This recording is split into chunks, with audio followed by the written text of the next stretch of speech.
تا حالا دیدی بعضیا از بیرون عادی به نظر بیان ولی توی دلشون یه جنگ واقعی در جریانه. این داستان یکی از همون آدماست. اسمش الی بود. پسر ساده‌ای که هیچ وقت قرار نبود اینجوری بشه. نه دیوونه، نه خسته و نه شکسته. فقط یه بچه کنجکاو که دنیا رو با چشمای پر از سوال نگاه میکرد. اما دنیا براش مهربون نبود. پدری داشت پر از خشم. مادری که سکوتش از 1000 تا فریاد دردناکتر بود. خونشون مثل یه میدون مین بود. هر قدم اشتباه یعنی انفجار. سفره شامشون شبیه یه جنگ واقعی بود. کسی هیچ وقت نگفت ببخشید. هیچ کس نگفت یه چیزی اینجا اشتباهه و کم کم اون بچه یاد گرفت لبخند بزنه. فقط برای اینکه کسی نفهمه داره از درون میسوزه. ولی میدونید چی آدم رو نابود میکنه؟ نه فقط درد، انکار اون درد. به نظرت الی چطور تونست با اون همه سکوت و خشم بزرگ بشه؟ جوابش تو بخش بعدیه. الی بزرگ شد ولی با یه ماسک.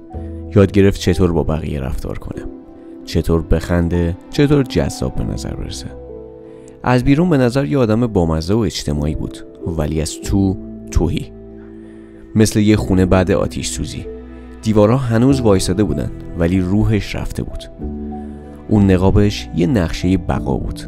چون کسی که یاد گرفته خونش امن نیست، یاد میگیره همه جا باید نقش بازی کنه.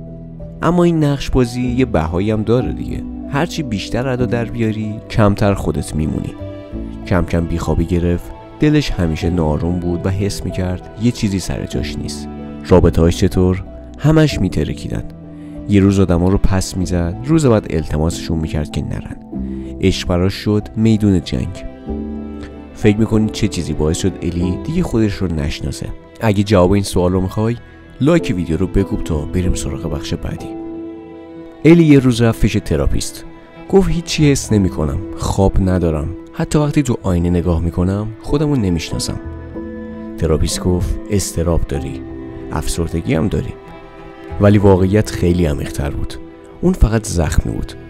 زخمی از چیزایی که هیچ وقت دربارش حرف نزد و زخمی که حرفش زده نشه گم نمیشه، قایم میشه، میمونه و میجوشه تا یه روز منفجر بشه. اون روز اومد. الی شروع کرد با خودش حرف زدن، با خودش دعوا کردن، حتی فریاد زد. آینه ها براش ترسناک شدن. دفترش پر از نوشته های بی‌معنیه. دوستاش گفتن الی عوض شده، ولی حقیقت این بود که الی دیگه انرژی نداشت تظاهر کنه.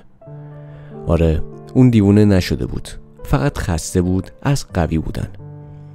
به نظرتون دردای قدیمی چطور خودشونو نشون دادن؟ تو بخش بعدی قراره به جوابش برسیم.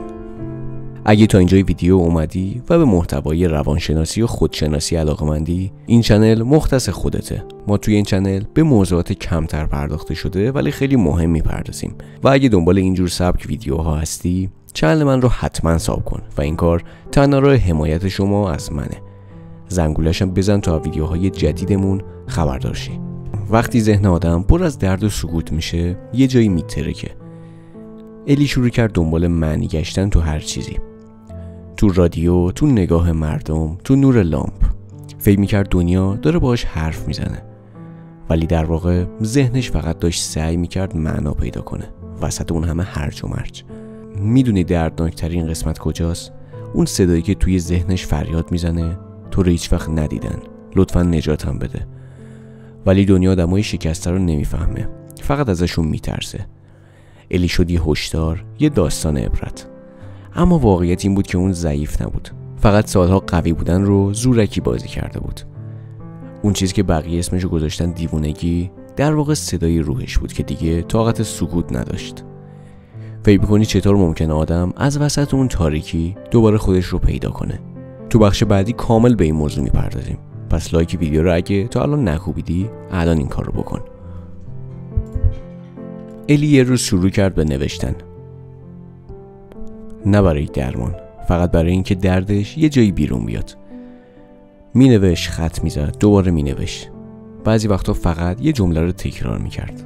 من لیاقتش رو نداشتم و کم کم فهمید اون جمله یعنی اجازه برای اینکه عصبانی باشه، غمگین باشه و احساس کنه. از اونجا تازه شروع شد. گریه کرد، اعتراف کرد، شکست، ولی این بار فرار نکرد ازش. رفت تراپی، ولی این بار نقاب نزده بود. فقط خودش بود و با تمام درداش. و فهمید دیوونگی دشمنش نبوده، پیامش بود. پیامی که از درون میگفت بالاخره داری گوش میدی. اگه یه روز حس کردی داری دیوونه میشی، فقط اینو بدون، تو خراب نیستی، فقط زیر دردات دفن شدی. و شفا یعنی یاد گرفتن دوباره این که کی بودی، قبل از اینکه درد مجبورت کنه فراموشش کنی.